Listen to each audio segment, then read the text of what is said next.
Adelante, Johnny. Gracias, Santiago. Muy bien, gracias hermanos. Privilegio estar con ustedes de nuevo. Gracias por haber conectado, todos los que se han conectado. Hoy tenemos el privilegio de considerar de nuevo el tema del Evangelio según los evangelistas o el Evangelio según los evangelios. Hoy nos toca el Evangelio de Marcos.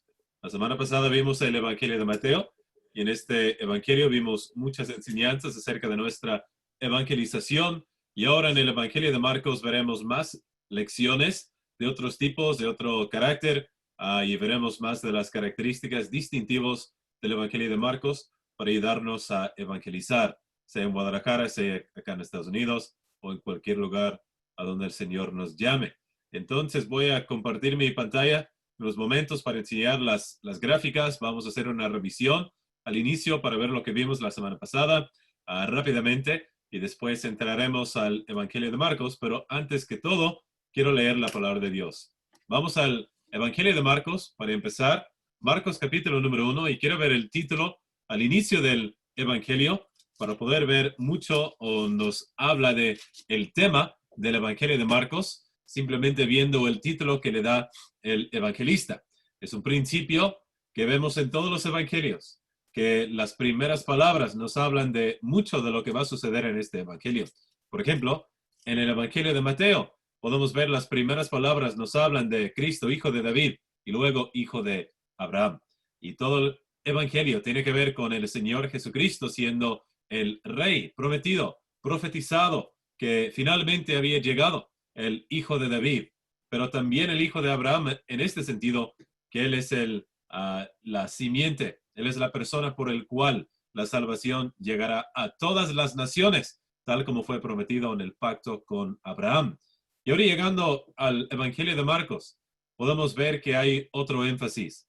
Y dice Marcos capítulo 1, versículo 1, principio del Evangelio de Jesucristo, Hijo de Dios. Y veremos en el Evangelio de Marcos varias veces que él va a mencionar el título Hijo de Dios o el título Hijo. Y esto es para enfatizar, no tanto como el evangelista Juan, que en las primeras palabras nos dice que Cristo es Dios, pero en el Evangelio de Marcos quiere exaltar al Señor Jesucristo, no solamente como un profeta, no solamente un predicador, sino el Señor Jesucristo mismo siendo el mismo Hijo de Dios. Entonces veremos a lo largo del Evangelio de Marcos esta gran lección. Vamos al capítulo 2 para leer unos pasajes aquí también. El Evangelio de Marcos, capítulo número 2. Y quiero ver, pues vamos a ver, empezamos al inicio, capítulo 2, versículo número 1, y veremos algo de los milagros de Cristo. Marcos 2:1, entró Jesús otra vez en Capernaum después de algunos días y se oyó que estaba en casa. E inmediatamente se juntaron muchos de manera que ya no cabían ni aún a la puerta y les predicaba la palabra. Entonces vinieron a él unos trayendo un paralítico que era cargado por 4 y como no podían acercarse a él a causa de la multitud, descubrieron el techo de donde estaba y haciendo una abertura bajaron el lecho en que yacía el paralítico. Y al ver Jesús la fe de ellos, dijo el paralítico: hijo, tus pecados te son perdonados. Y vamos llegando a los milagros muy rápido en el Evangelio de Marcos, no como en otros evangelios donde tarda más tiempo para ver todos los milagros del Señor Jesucristo. Por ejemplo, en el Evangelio de Mateo, que acabamos de ver la semana pasada, inicia el Evangelio hablándonos de la genealogía, de la infancia, de los inicios de la vida del Señor Jesucristo. Lucas también nos va a hablar de la infancia de Cristo.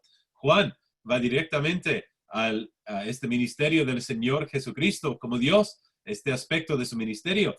Pero el evangelista Marcos va directamente a estas grandes bendiciones que él daba a todo el pueblo y también a unos gentiles también más adelante.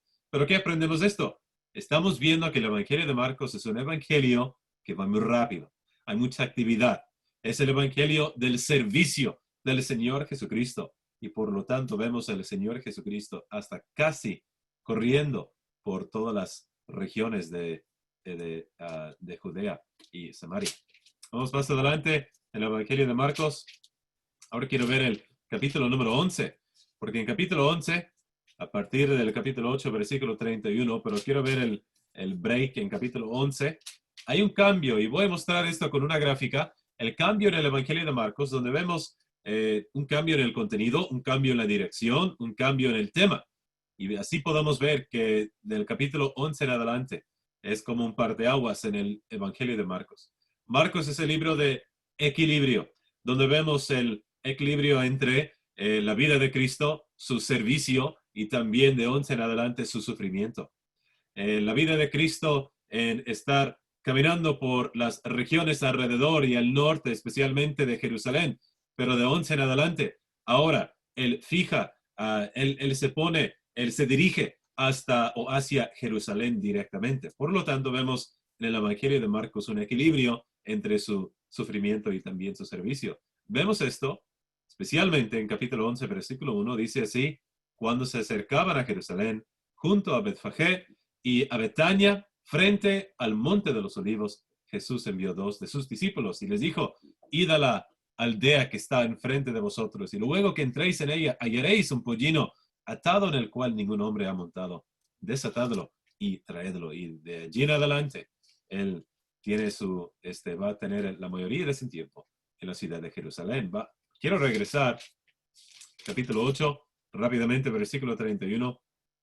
Cuando Cristo anuncia su muerte, lo va a anunciar 3 veces. Y él dice en este versículo: y comenzó a enseñarles que le era necesario al Hijo del Hombre padecer mucho y ser desechado por los ancianos, por los principales sacerdotes y por los escribas, y ser muerto y resucitar después de 3 días. Entonces vemos aquí capítulo 8 y capítulo 11 marcando el parteaguas en el libro de Marcos. Vamos hacia adelante para terminar. Y quiero ver el capítulo número 12.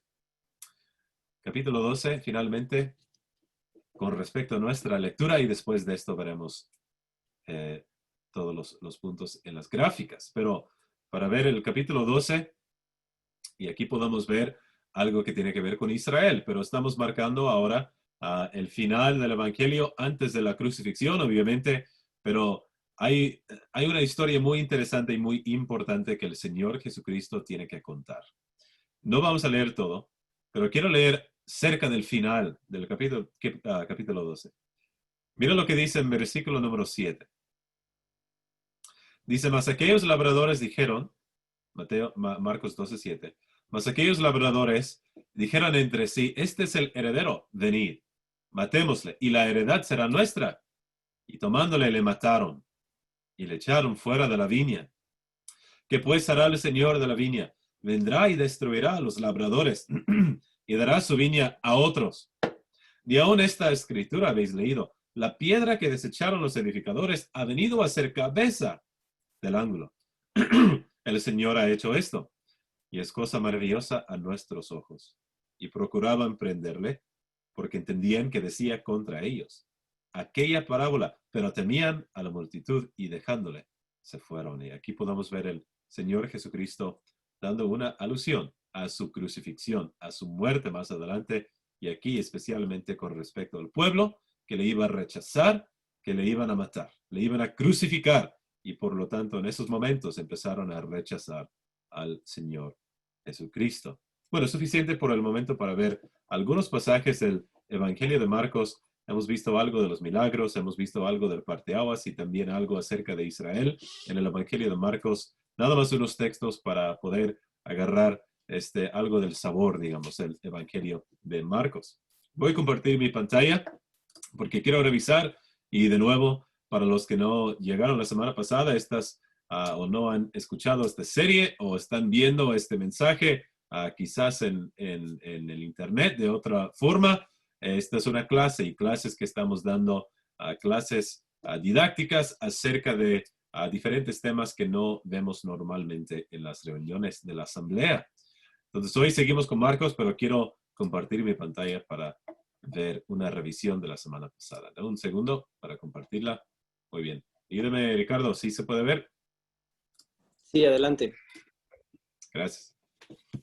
Muy bien. Empezamos con una revisión muy rápida. Vimos la semana pasada la historia de entre el libro de Malaquías hasta el libro de Mateo. Y aquí pudimos ver como el Señor Jesucristo vino al momento preciso y perfecto. También vimos en esta gráfica las diferencias o distintivos entre los 4 evangelios. Mateo vimos el soberano, notamos la realeza y vimos la manifestación del rey. Y notamos cómo el Señor Jesucristo predicaba y cómo él evangelizaba. Y voy a revisar esos puntos también. Pero hoy veremos Marcos, el siervo, no tanto el soberano. No es tanto su soberanía que se enfatiza en Marcos. Y veremos, porque esto es importante para nosotros que queremos evangelizar también. Muestra y enfatiza su actividad, su obediencia, su cercanía, su sacrificio también. También veremos la semana que viene, o veremos en la próxima clase, el Evangelio de Lucas. Y ahí veremos su humanidad enfatizado y en Juan su deidad. Aquí hay otro bosquejo de Mateo. Y sí les voy a enviar estas gráficas. El propósito, etcétera. Vimos como en el Evangelio de Mateo, en los capítulos 10 y 12, hay un cambio. En todos los evangelios puedes ver que hay un cambio. Y hay un escritor, un comentarista que habló acerca de los evangelios diciendo que básicamente los evangelios son una descripción de la crucifixión de Cristo y también hay unos versículos de introducción. Bueno, sí, ciertamente se puede ver en los evangelios que hay básicamente 2 aspectos de la vida de Cristo: su sufrimiento, su servicio al inicio y luego su sufrimiento. Y en Marcos lo veremos en capítulo 11. También en Mateo se ve en 10 al 12. La controversia del pueblo es como lo vemos en Mateo, pero es el momento cuando ellos rechazaron al Señor Jesucristo y él se enfocó en la ciudad de Jerusalén y en su crucifixión. Vimos como Mateo se divide entre 5 sermones. Un sermón acerca de la Constitución, el sermón del monte, también una de la comisión de los discípulos en 10, también las claves en las parábolas del reino en capítulo 13, 18, las características de los creyentes, y también capítulos 23, 24, 25, que hablan de la culminación, el cual también vemos otra vez en Marcos, capítulo 13. Es el capítulo de Marcos donde vemos este sermón, digamos, de Cristo, hablando del fin, funcionando como profeta, hablando de eventos futuros que no han sucedido todavía en su culminación. Pero Mateo se divide con 5 sermones y cada sermón, aquí podemos ver, tiene que ver con un libro de los 5 libros de Moisés también. Y vimos cuándo dijo Cristo, vimos el trasfondo histórico. ¿Quién lo dijo? ¿Quién es Cristo? Es un nuevo Moisés, de alguna forma. Y muchas de las similitudes vimos entre Moisés y Cristo, pero también un contraste con Moisés, un nuevo poder para cumplir la ley. Y Cristo en el libro de Mateo se describe como Jesucristo, pero hijo de David, hijo de Abraham y Emmanuel. Estos títulos no vemos enfatizados en el libro de Marcos. Lo que vemos en Marcos otra vez es el título Hijo de Dios. Pero Mateo es el Evangelio del Rey. Por lo tanto, Hijo de David es enfatizado, su realeza. ¿Cómo lo dijo? Y vimos 5 aspectos de la forma, el método que usaba el Señor Jesucristo para comunicar el Evangelio, su comunicación. Y vimos estas 5 características de su comunicación: ternura, ausencia de temor del hombre, dependencia en la obra de Dios, etc. ¿Qué dijo? Habló y hablamos aquí de las 5 sermones y vimos estas características de su predicación. Y hermanos, debemos estar viendo estas cosas, estudiándolos, y cuando les mando las gráficas vamos a poder revisarlos y aplicarlo a nuestra comunicación también. Un enfoque en la palabra, enfoque en la justicia verdadera, el uso de palabras claves como fe, como pecado, etc. Un enfoque en su persona, la persona de Cristo. Y un enfoque en su obra. Y veremos esto más en el Evangelio de Marcos. El Evangelio de Marcos enfatiza más la crucifixión del Señor Jesucristo. Y yo diría más que el Evangelio de Mateo, que se enfoca en el reinado, el reino de Cristo. Ahora llegamos al Evangelio de Marcos y otra vez pensando en el trasfondo de Malaquías a Mateo, esperando hasta la venida del Señor Jesucristo. Finalmente viene. Y de la perspectiva de Marcos, no va a iniciar Marcos con su genealogía, sino Marcos inicia con sus características Y especialmente habla acerca de la preparación que viene para el Señor Jesucristo. Por lo tanto, Marcos habla acerca de Juan Bautista al inicio. Y él está enfocado en un pueblo romano. No puedo decir esto como un hecho histórico, o sea, ciencia cierta, pero muy probable que Marcos escribió su evangelio a un pueblo o a iglesias en la ciudad de Roma. Y es muy probable que Marcos estaba escribiendo a personas que no eran judías, o la mayoría no eran judías, o algunos no eran judíos. ¿Por qué sabemos esto? ¿Por qué pensamos esto? Porque muchas veces Marcos, una de las cosas, o dos cosas. Uno, él usa muchas palabras latinas, pero también, número dos, Marcos explica diferentes costumbres judíos. Entonces, esto es algo muy interesante y nos hace pensar que Marcos está más bien escribiendo a los romanos. Hay otras razones también para pensar esto, pero suficiente por el momento. Marcos inicia no con genealogía, él inicia con la preparación. Antes de su bautismo, antes de su tentación y la predicación. Pero otra vez, Marcos, muy rápido, muy rápido. Y él va de actividad, actividad, actividad, a sanación, a otra sanación, de una persona a otra persona, camina aquí, va por allá, esta ciudad, a la otra aldea, etcétera. Es muy rápido. Y esto tiene que ver mucho, o ha de haber sido muy atractivo al pueblo romano. También en estos días, históricamente, cuando se escribió el Evangelio de Marcos, históricamente, más o menos en el año 60, entre 60 y 70, antes o después de Cristo, había mucha persecución en el Imperio Romano por el emperador Nerón. Y por lo tanto, esto sería algo de mucha ayuda para estos creyentes. A veces no pensamos bien que los primeros creyentes no tenían Biblias como nosotros tenemos. Quizás si iban o si asistían a alguna sinagoga, ellos podían escuchar la palabra de Dios en el Antiguo Testamento, pero no tenían manuscritos así como nosotros, varias Biblias en la casa. Ellos solamente de vez en cuando quizás tenían un manuscrito, pero mayormente ellos escuchaban la palabra de Dios en la iglesia, en las iglesias. Si es que tenían una copia, se leía en la iglesia y allí es donde ellos recibieron su enseñanza. Entonces, para estos creyentes romanos, si usamos esta suposición, los creyentes romanos escuchando el Evangelio de Marcos recibirían esto, un sufrimiento, alguien quien está sirviendo al Señor, pero también que fue rechazado por la mayoría, por todos, y después fue exaltado al final, ¿no? Esto sería el énfasis. Y enfatiza mucho Marcos todo lo que hacen mal los discípulos y enfatiza mucho, obviamente, el rechazo del Señor Jesucristo. Es el evangelio donde Cristo está solo. Entonces vemos algo, mucho ánimo para el pueblo romano en aquel entonces. Todo lo que voy a decir aquí, cuando les mando la gráfica, pueden usar estas gráficas para estudiar y cuando están leyendo el Evangelio de Marcos pueden usarlo como guía para estar viendo cuáles son las divisiones, sus características, su servicio, su sufrimiento y su supremacía. Vamos más adelante. Marcos como bosquejo. Ahora entramos a la enseñanza de Marcos y quiero enfatizar de nuevo desde cuál perspectiva estamos viendo el Evangelio de Marcos.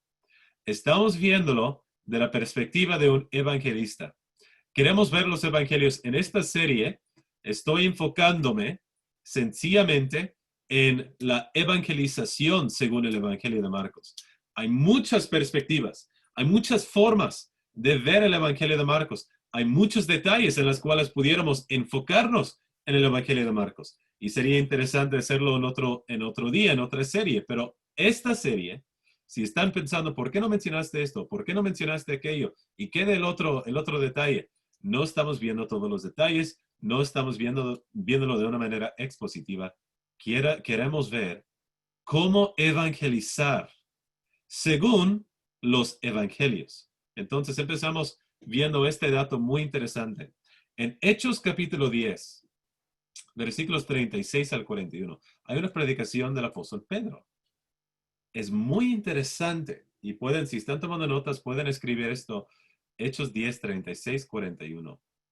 Deben leer toda la historia acerca de Pedro y Cornelio. Muy, muy importante en cuanto al Evangelio. Muy importante, otra vez, otro parte aguas en el libro de los Hechos, cuando Pedro inicia a predicar a los gentiles. Y cuando también Pedro, en este momento, aprende que él sí puede comer comida según la ley inmunda. Pero en estos momentos el apóstol Pedro inicia a predicar a los gentiles, aunque más adelante Pedro es el que predica a la circuncisión, según Gálatas capítulo 2. Pero bueno, en este momento Pedro predica a un gentil. En su predicación, él sigue el bosquejo del Evangelio de Marcos. Muy interesante ver esto. Versículo 36, él dice, anunciando el Evangelio de la paz por medio de Jesucristo. Este es Señor de todos. Y ahí en los versículos 1, capítulo 1 de Marcos, habla o inicia casi igualmente, principio del Evangelio de Jesucristo, Hijo de Dios. Pero en Hechos 10:38, Pedro dice, como Dios ungió con el Espíritu Santo y con poder a Jesús de Nazaret. Y en Marcos 1, versículo 10, dice, luego cuando subía del agua, vio abrirse los cielos y al Espíritu como paloma que descendía sobre él. Y vino una voz de los cielos que decía, tú eres mi Hijo amado, en ti tengo complacencia. Y aquí podemos ver otra vez cómo Pedro está siguiendo el bosquejo de Marcos. Y versículo 38 más adelante dice, como este anduvo haciendo bienes y sanando a todos los oprimidos por el diablo, porque Dios estaba con él. Dice Marcos 1, 16, de Marcos 1 al capítulo 8, perdón, nos está hablando acerca de estos acontecimientos. Cristo sanando a los oprimidos, 1 al 8 de Marcos. Otra vez, versículo 39, sigue la predicación de Pedro y es como si fuera que Pedro tuvo el Evangelio de Marcos pegado en su mente, ¿no? En su cerebro. Es como si Pedro siempre predicaba con o por lo menos aquí con este bosquejo. Dice, nosotros somos testigos de todas las cosas que hizo Jesús, que Jesús hizo en la tierra de Judea, en Jerusalén. Capítulos 10 al 14 de Marcos tiene que ver con precisamente esta frase. Y al final a este levantó Dios al tercer día e hizo que se manifestase. Capítulos 15 al 16 es otra vez específicamente, tiene que ver con esto, lo que dice en versículo número 40. No es el bosquejo de Lucas, no es el bosquejo de Juan, no es el bosquejo de Mateo, es el bosquejo de Marcos. Obviamente estas cosas están incluidas en los otros evangelios, pero Marcos esta predicación sigue más específicamente, más pegado al evangelio o al bosquejo del evangelio de Marcos. ¿Qué quiero enseñar con esto? ¿Qué podemos aprender de esto? Podemos aprender que cuando pensamos en el evangelio, no debemos pensar en un solo versículo. Quiero enfatizar esto, hermanos. En nuestra evangelización personal, no vamos a enfocarnos, y yo sé que a veces predicamos con un solo versículo en el evangelio, pero si tú vas a querer describir el evangelio, no vas a decir a una persona, si te pregunta, ¿qué es el evangelio? Según ustedes, ¿qué es? Bueno, el evangelio es creer en el Señor Jesucristo y serás salvo. No, no, no, no. Eso no es el evangelio. Esa es ¿se acuerdan, hermanos, de esa serie cuando enseñé esto? Esa es una respuesta al evangelio. Creer en el Señor Jesucristo. Es la respuesta al evangelio. El apóstol Pablo describe muy claramente que el evangelio es la muerte, sepultura, resurrección del Señor Jesucristo. Eso es el evangelio en grano. La respuesta o la reacción al evangelio son las palabras de fe y arrepentimiento. Fe para con Dios, fe en el Señor Jesucristo y arrepentimiento para con Dios. Entonces, cuando explicamos el evangelio, vamos a querer enfocarnos en ese núcleo que es la muerte, sepultura y resurrección, pero también vamos a querer dar, como el apóstol Pedro lo hizo, también querer dar contexto para todo lo que nosotros estamos diciendo. Yo sé que no siempre vamos a tener tiempo y no vas a ir caminando o para los que están en Guadalajara van a ir a Chapultepec y van caminando quizás un sábado por la tarde, un viernes por la tarde y están caminando ahí por la explanada y quieren hablar con alguien acerca del evangelio y pues no van a tener tiempo para exponer Marcos 1 al 16, obviamente, ¿no? Pero sí es posible dar un bosquejo o sí es posible dar un mensaje reducido, porque el apóstol Pedro mismo lo hizo en esos momentos y ellos reaccionaron y ellos mismos fueron salvos. El punto sobresaliente, el punto que quiero enfatizar es esto. Muchas veces reducimos el evangelio y lo reducimos a frases lo reducimos a verbos como creer. Cree en Cristo, cree en Cristo. Cuando el Evangelio, las buenas nuevas, el cual es una frase enfatizada en Marcos, las buenas nuevas tienen que ver principalmente con su muerte, sepultura y resurrección. Y en su gran contexto de su inicio, su infancia, aún hasta el final, cuando él ascendió. Si tenemos tiempo, hay que dar más contexto. Creo que una de las cosas en México, por lo menos, no sé si hay otros aquí, de otros países, pero uno de los problemas en México es que personas saben el nombre de Cristo, han escuchado creer en Cristo, saben lo que es fe, por lo menos saben la palabra fe. Lo que no saben es quién es Cristo, por qué vino, por qué llegó a la tierra, por qué murió, por qué resucitó, por qué sanó, por qué no fue el rey de Israel, por qué no empezó el reino, etcétera.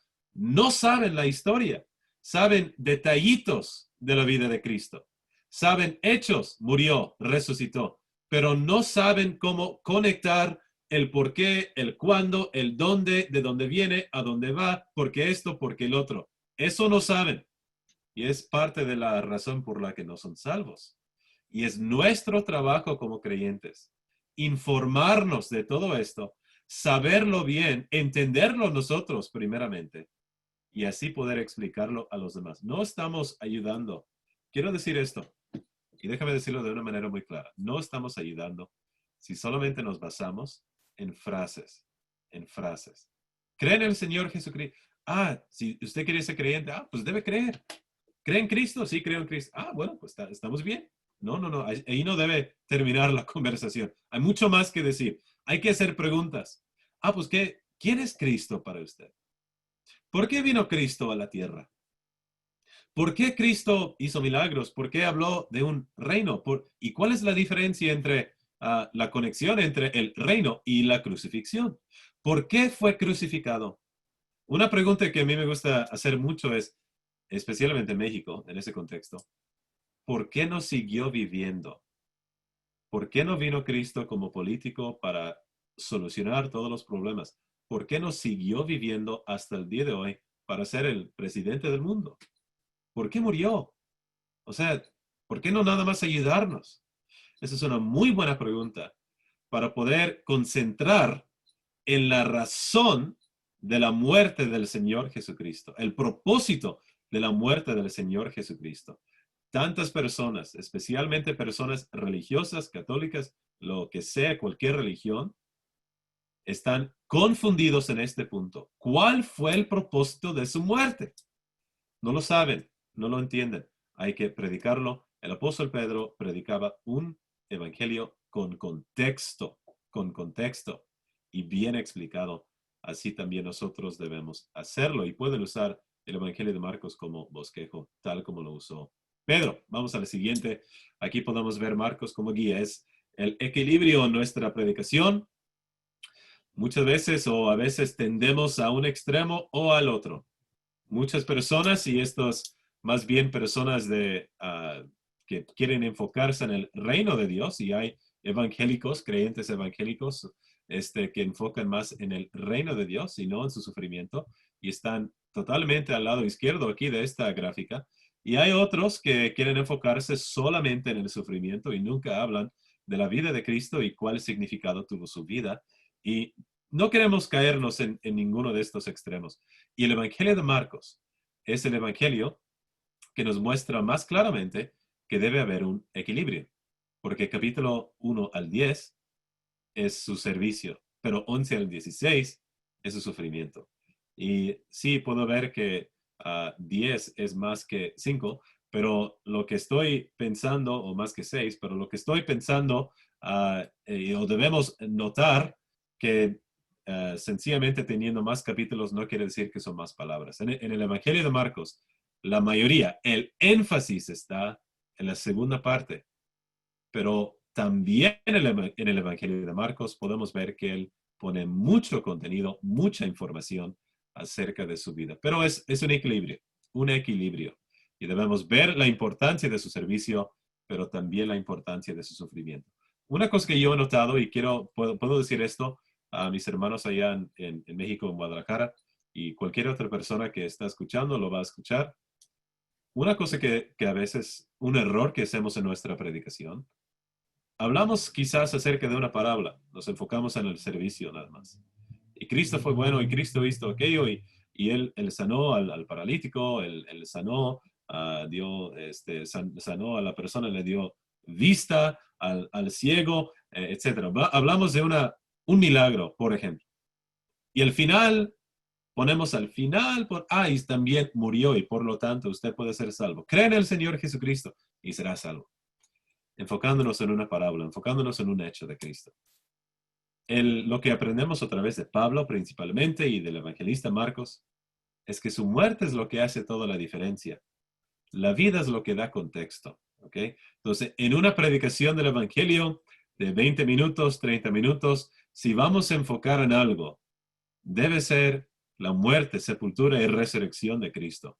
Y todo lo demás que vamos a decir va a ser contexto a lo que es su muerte, sepultura y resurrección. No quiere decir que no podamos tocar otros temas, nada más que ese núcleo siempre debe estar allí. Pero bueno, el punto aquí es Marcos muestra equilibrio en la presentación.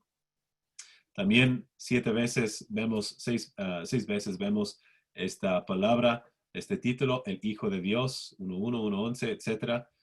Y esto es enfatizado aquí. Pero 2 veces, puedes ver aquí en medio, 2 veces, cuando demonios dijeron o llamaron al Señor Jesucristo el Hijo. Y esta es una parte del Evangelio de Marcos que es enfatizado y es la influencia, actividad demoníaca. ¿Ok? Y quiero hablar de esto por los próximos minutos. Una de las cosas que quiero enfatizar, hay otras cosas también, pero no creo que vamos a tener tiempo hoy. Pero quiero enfatizar esto para llamarnos o para llamar atención a un aspecto de la evangelización que no tocamos mucho, y quizás la razón es porque no es un tema muy agradable, no me gusta a mí en ese sentido, pero es algo muy necesario para notar y para reconocer. Cuando pensamos en el evangelio, no estamos pensando nada más en tratar de convencer personas, y el único problema que tenemos es aprender cómo convencer mejor. Ese es el único problema en el evangelio.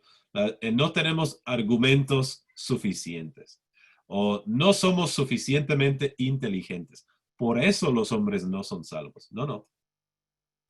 Hay enemigos en nuestra contra que no podemos ver.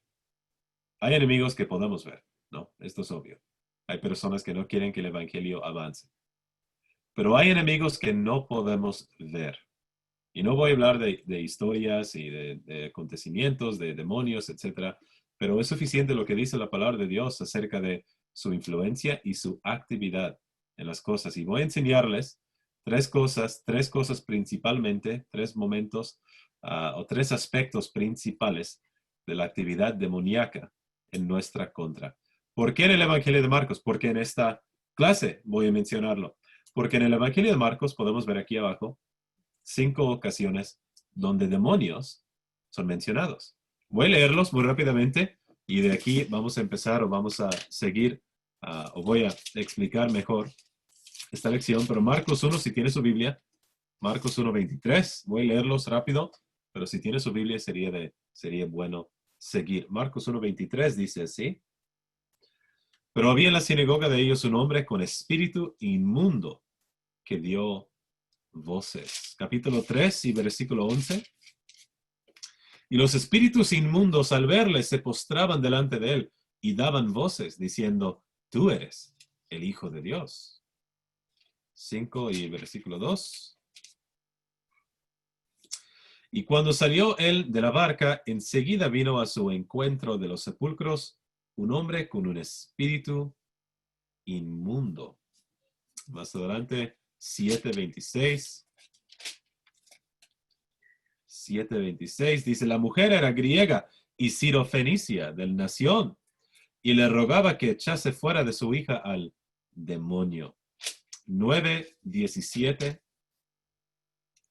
Dice así, respondiendo uno de la multitud, dijo, Maestro, traje a ti mi hijo, que tiene un espíritu mudo. Entonces, podemos ver con estas 5 pasajes que nos hablan acerca de, perdón, que nos hablan acerca de la actividad demoníaca. Quiero leer unos versículos que hablan específicamente acerca de esto. Ya vimos unos en Marcos, pero el Nuevo Testamento también nos habla de la actividad demoníaca. Estos enemigos que no podemos ver, que sí están influenciando. Vamos a ver cómo influencian en la siguiente gráfica, pero tenemos que ver primeramente un panorama del Nuevo Testamento acerca de esto. Acompáñeme, por favor, en Efesios 6, capítulo 10, capítulo 6, versículo 10. Efesios 6.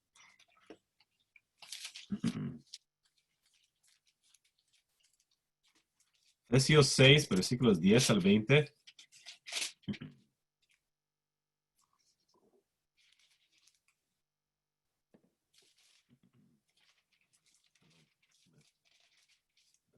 Efesios 6, 10 al 20 dice esto. Por lo demás, hermanos míos, fortaleceos en el Señor y en el poder de su fuerza. Vestidos de toda la armadura de Dios para que podáis estar firmes contra las acechanzas del diablo. Dice Pablo, son acechanzas del diablo. Y no es una metáfora, está hablando del diablo mismo y sus mismas acechanzas que sí nos afectan, aunque no las podemos ver. Versículo 12, porque no tenemos la lucha contra sangre y carne. Dice Pablo, no es contra hombres. No son solamente estas personas que burlan de nosotros. No solamente un colega en el trabajo que burla de ti, hermano, hermana. No solamente un familiar que burla de ti. No solamente un familiar que impide algo, una actividad en la vida o que está haciendo algo en su contra.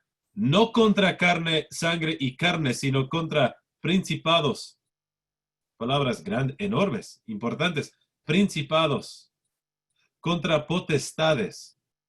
Contra los gobernadores de las tinieblas de este siglo, contra huestes espirituales de maldad en las regiones celestes. Voy a terminar la lectura allí, pero está diciéndonos el apóstol Pablo, hay potestades, hay poderes, hay gobernadores de las tinieblas de este siglo, huestes espirituales de maldad en las regiones celestes. Nos enseña el apóstol Pablo que hay todo un mundo que nosotros no podemos ver.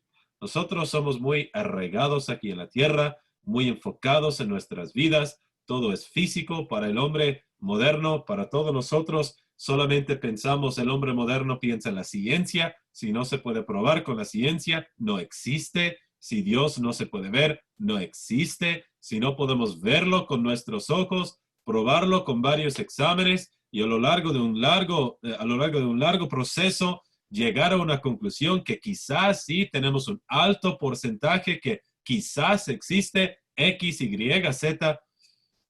El hombre moderno no quiere reconocer que hay todo un mundo que no se puede ver, que es mucho más poderoso que la carne y la sangre, y que odia a los creyentes. Odia a usted, nos odia a nosotros. Y no quiere que el evangelio avance en este mundo. El apóstol Pablo quiere enfatizar a estos creyentes en versículo 30. Por tanto, tomad toda la armadura de Dios para que podáis resistir en el día malo, habiendo acabado todo, estar firmes. Dice Pablo, es posible resistirlo, pero no hay que ser una persona ignorante con respecto al mundo espiritual. Y el Evangelio de Marcos enfatiza esto. El Señor Jesucristo, vez tras vez, se enfrenta con este mundo que no quiso que el Señor Jesucristo fuera el Salvador del mundo. Por lo tanto, tantas personas, Satanás principalmente incluido en la oposición al Señor Jesucristo, ellos sabían muy bien. Y si regresamos a Marcos 5, versículo 7, ahí podemos ver un versículo muy interesante cuando dice este demonio, clamando a gran voz. Si no lo tienen, voy a leerlo, pero Marcos 5:7, vemos el conocimiento de los demonios. Y clamando a gran voz dijo, ¿qué tienes conmigo, Jesús, Hijo del Dios Altísimo? Te conjuro por Dios que no me atormentes. Y lo dicen otra vez en 3:11, y los espíritus inmundos al verle se postraban delante de él y daban voces diciendo, tú eres el Hijo de Dios. Le conocían a Cristo. No era una persona desconocida. Ellos cuando vieron al Señor Jesucristo no dijeron, bueno, ahí viene otro tipo, ahí viene otro de estos creyentes, otro de estos judíos que predican las profecías del Antiguo Testamento, y bueno, no lo hemos conocido, a ver qué pasa con este. No, no, no. Cuando ellos se encontraron con el Señor Jesucristo. Se estaban encontrando con una persona que existía en la eternidad pasada. No es una muy buena frase, eternidad pasada, pero bueno, ¿sabe lo que estoy diciendo? Antes de la creación del mundo. Una persona que vivía en la gloria con su Padre. Conocen, sabían muy bien quién era el Señor Jesucristo. Y por lo tanto querían impedir lo más que fuera posible su obra, su salvación, su servicio aquí en la tierra, su sufrimiento, su resurrección, etcétera. Todo lo que Dios tenía para él. Y viendo que no lo podían hacer, y viendo que la cruz del Calvario, Cristo terminó, él eliminó, él mató, venció al que tiene el imperio de la muerte, este es Satanás. Estos demonios de día en adelante han estado tratando de hacerlo con todos los creyentes también. Esto sigue el día de hoy. Queridos hermanos, tenemos que estar atentos. No hay tiempo para ver todas estas citas, pero tenemos que estar atentos. Que nosotros no peleamos contra sangre y carne, sino que nosotros estamos viendo que hay enemigos en otro mundo, huestes espirituales de maldad en las regiones celestes. Están en nuestra contra. Y nosotros tenemos que tener esto en mente. No voy a leer los otras citas porque no hay tiempo, porque quiero ir a la siguiente gráfica. Otra vez pueden, y quiero sugerir, hermanos, quiero animarles a buscar todas estas citas donde nos hablan acerca de actividad demoníaca, pero también enseñanza para nosotros, especialmente cuando estas cosas están sucediendo. Una cosa más que quiero decir antes de seguir. Por las películas, nosotros hemos sido entrenados a películas y también historias, no necesariamente películas, pero historias, películas, lo que sea, fábulas. Somos entrenados a pensar que la actividad demoníaca solamente tiene que ver con actividad muy obvia.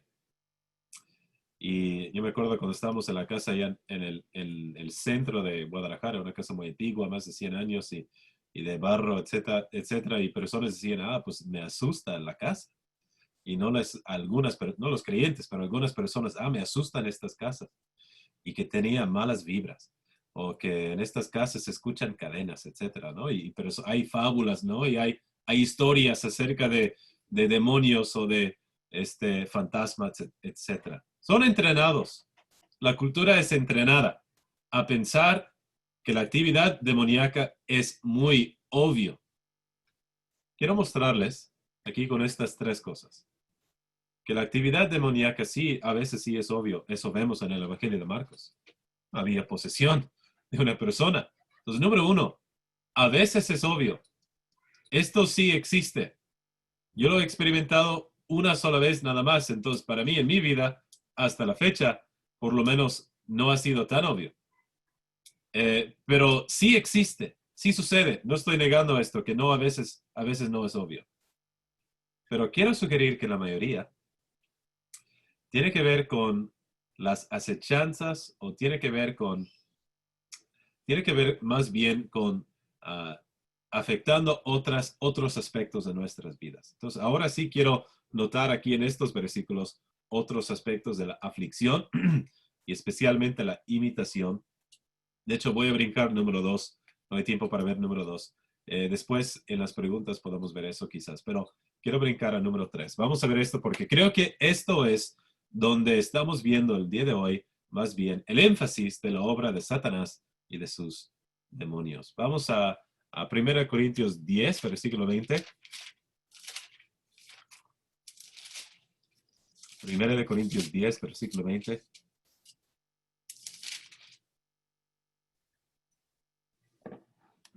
Pablo hablando de la idolatría. Versículo 20 dice, antes digo que lo que los gentiles sacrifican, a los demonios los sacrifican, y no a Dios. Y no quiero que vosotros os hagáis partícipes con los demonios. No podéis beber la copa del Señor y la copa de los demonios. No podéis participar de la mesa del Señor y de la mesa de los demonios. La tercera categoría es la categoría de imitación. Y los demonios quieren imitar y ellos también quieren ser adorados. Y el día de hoy lo que vemos más que nada es en la idolatría del mundo. Obviamente allá en México hay idolatría física. Y esto es algo muy feo, es algo muy, muy difícil para ver. Y quizás algunos hermanos aquí que están escuchando y tienen familiares que literalmente tienen ídolos, tienen imágenes, tienen figuras literales en la casa. Y hermanos, lo que tenemos que aprender es que la razón por la que hay estas cosas en nuestra cultura es por este mundo espiritual, los demonios, que no siempre son obvios, sino que a veces ellos se visten como si fuera por figuras, por ídolos físicos. Y aquí dice el apóstol Pablo, en la cultura griega había figuras que ellos tenían. En la cultura griega ellos también tenían ídolos en las casas, en la calle, etc. Detrás de los ídolos había demonios. Los demonios están controlando todo esto. Es una imitación. Otra vez, no tan obvio, no como las películas siempre. A veces aún detrás de figuras. Y vemos en México tantas personas que están viendo figuras y se postran ante figuras. Y ellos están orando a figuras. Y ellos están tocando figuras. Me acuerdo ver una vez y muchísimas veces, casi todos los días, pero hay esa figura allá en el centro de Guadalajara de una niña, y no me acuerdo específicamente dónde está, y es una niña que murió, quién sabe hace cuántos años, y esta niña está allí en el centro y hay personas que van y hablan no hablan con ella, pero oran a la niña, etcétera, y le dan dinero, etcétera. Hermanos, todas estas cosas de personas adorando a imágenes, adorando a figuras, esto no es nada menos que demonios atrayendo adoración que Dios merece, atrayendo adoración a ellos mismos. Dice el apóstol Pablo, lo que los gentiles sacrifican a demonios, lo sacrifican y no a Dios. Vamos al siguiente, porque hay otro aspecto, no solamente con respecto a ídolos. Primera de Timoteo, capítulo 4. Primera de Timoteo, capítulo 4, versículo número 1.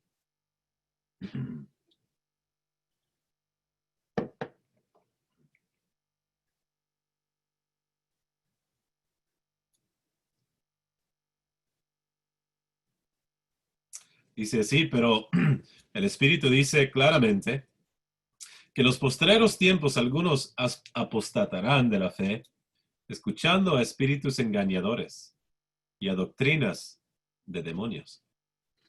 Otra vez, no es tan obvio. Doctrinas de demonios. Eso quiere decir que cuando estamos en YouTube, cuando estamos en otros medios, cuando estamos escuchando algo en radio, mensajes que nos pasan, que nos dan, si vas a escuchar a alguien hablar, dar un mensaje, etc., no todo mensaje es igual.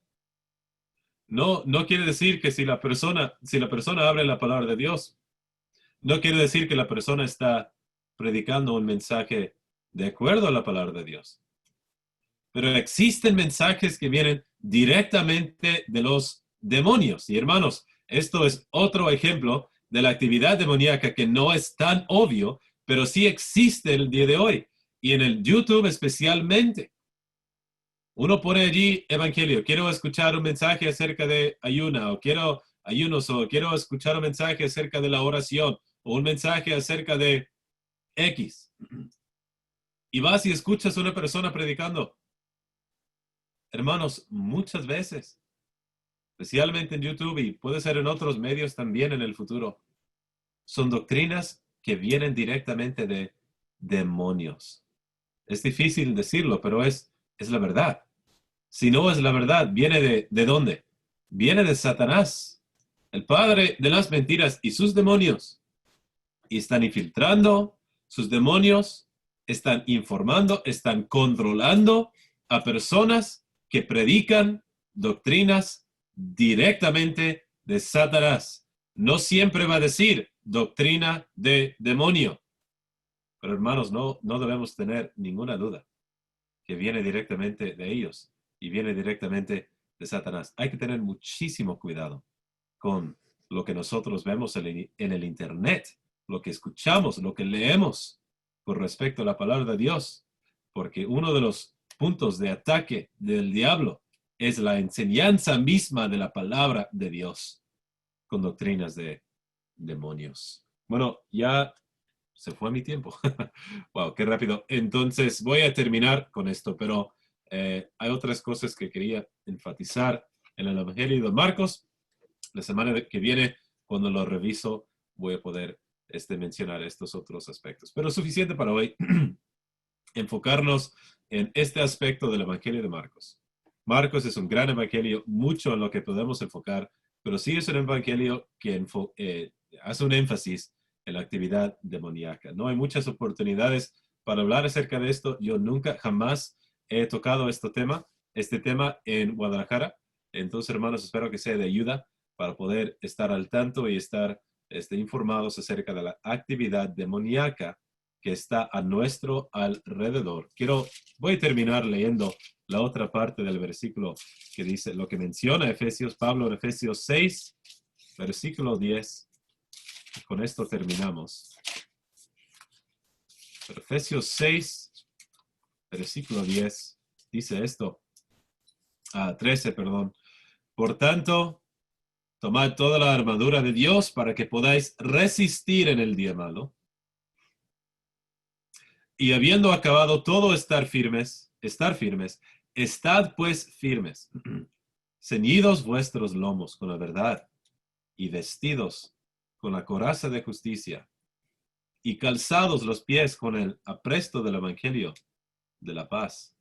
Y sobre todo, tomad el escudo de la fe, con que podáis apagar todos los dardos de fuego del maligno. Y tomad el yelmo de la salvación y la espada del Espíritu, que es la palabra de Dios, orando en todo tiempo, con toda oración y súplica, en el Espíritu, y velando en ello con toda perseverancia y súplica por todos los santos. Y ahí terminamos. El Evangelio de Marcos, enfatizando la obra del Señor Jesucristo, el buen equilibrio entre su servicio y su sufrimiento, pero también haciendo énfasis en el hecho de que Satanás no quiso que el Señor Jesucristo fuera el Salvador del mundo. Lo conocía muy bien, sabía precisamente quién era, y viendo que él no lo pudo hacer y habiendo sido vencido en la cruz, ahora Satanás quiere atacar, quiere desanimar. Él quiere que todos los creyentes sean destruidos en el sentido emocional y con respecto a sus testimonios. Por lo tanto, hermanos, hay que tener en nuestra evangelización, tener esto en cuenta. Hay todo un mundo espiritual que está en nuestra contra y nuestros recursos para batallar en esta gran batalla contra no sangre y carne, sino contra potestades, principados y gobernadores de las tinieblas de este siglo. Nuestros recursos están en nuestro Dios, especialmente Efesios 6, 14 al versículo número 18. Así voy a terminar.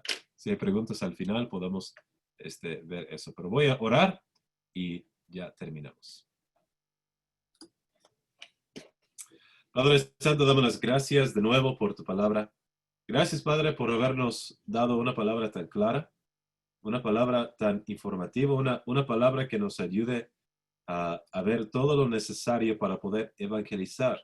No tenemos excusa, aunque tantas veces nosotros queremos hacer excusas para no hablar, no evangelizar, no hablar a las personas acerca de nuestro Salvador. Ayúdanos, Padre, a tener esto muy firme en nuestros corazones y también en nuestras mentes. La importancia de evangelizar, pero también, Padre, evangelizar bien y según el modelo que tenemos en la palabra de Dios. También ayúdanos. Viendo la lección de hoy en el Evangelio de Marcos, hay un enemigo y varios enemigos que nosotros tenemos. Oh Padre, tú sabes, tú eres mayor que ellos, más alto que ellos, tú eres el soberano, tú nos proteges. Ayúdanos, Padre. Y también ayúdanos otra vez a adorar a nuestro Señor Jesucristo, el que ha vencido contra Satanás, el que tuvo el imperio de la muerte. Y también en un día futuro, Satanás finalmente y por toda la eternidad será echado al lago de fuego. Damos las gracias que el Señor Jesucristo vendrá.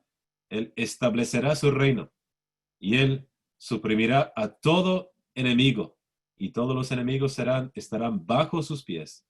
Anhelamos ese día, pero por mientras nos dependemos y pedimos que nos ayudes en estos servicios, en nuestra actividad, que nosotros podemos depender más y más de ti en cuanto a lo que decimos, en cuanto a lo que hacemos. Lo pedimos en el nombre del Señor Jesucristo. Amén.